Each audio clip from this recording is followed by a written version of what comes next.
Hey there. So I just wanted to film a very quick weekly update. I don't really want them to take too long, but you know, I like doing them just to kind of keep the flow going, even if it's just me looking back on them in the future. So this week I did a little bit more Flutter. I've gone on to the next kind of project in the training course I've been following along with. The computer's doing an update, by the way, just saw that going on. The project that is kind of now moving forward to is all about combining and creating, I suppose, more complex widgets. So using a container,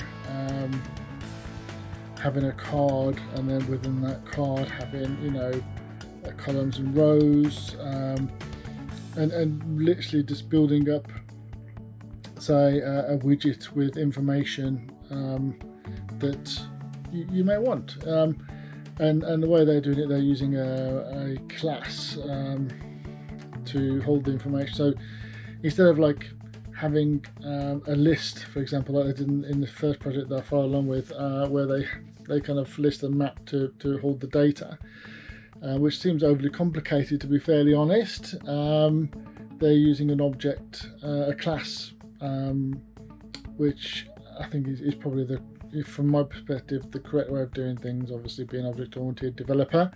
So yeah, they've got a class which holds a lot of data, and then they build a card, and they build, you know, a card per object, and the object's held in the list, by the way. So that's quite an interesting kind of prospect. So what you're doing is you're building a number of cards on screen. So instead of using something like a list view and having there's a list view, and I'm trying to think of the kind of my brain's gone dead. There's a kind of a single list item, which it might be a list card, somewhere, list row or something. I can't remember off the top of my head. I've only done it once, but instead of doing that, they're using a card, and then having a column, which then they kind of implement the creation of X number of cards, so depending on how many are in the list. So it's like a loop through.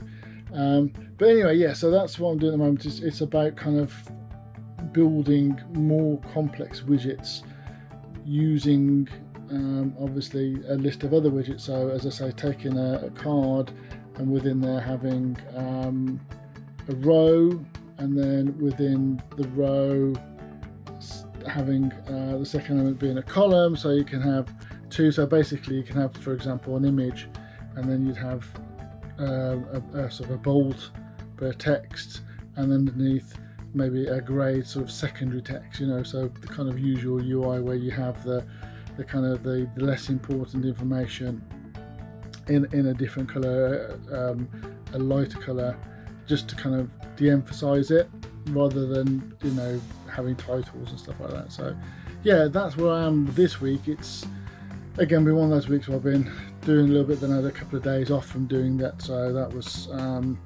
it's kind of slowed, not slowed it down, but kind of given me a breather.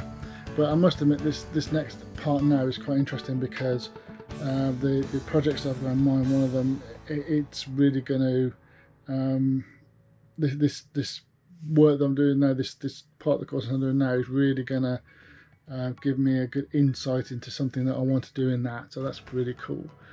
But yeah, I mean, in regards to the back end of Dart language, again, because I've done development many times, many different languages in the past, the way that works is very similar to a lot of languages. So I haven't really spent a lot of time looking at that. I mean, creating an object, creating a class is pretty straightforward. Creating variables within that class, pretty straightforward. The kind of the whole learning path for me is all about the UI stuff, all about the Flutter stuff. So yeah, it's really cool. But yeah, if you've I may do a video this week if I get the opportunity, to showing how to build up a more complex widget using kind of, as I say, things like a card and various bits, just in case you're interested. I'm going to have less time after this week because I've got one more week where I'm not working, and then I start a new role, another developer role. So that may reduce the amount of time I get to learn, but also reduce the amount of time I can do these videos, which is a shame because obviously this is the very beginning part of the process in learning and also doing this channel, so it doesn't earn me anything, so I have to work for a living. But yeah, I will continue to carry on doing the learning process as much as I can, and I will share with you what I learn, and yeah, that's not going to stop, but it may be at a more reduced scale. Right, I'm going to go, and I'll catch you within the week. Bye for now.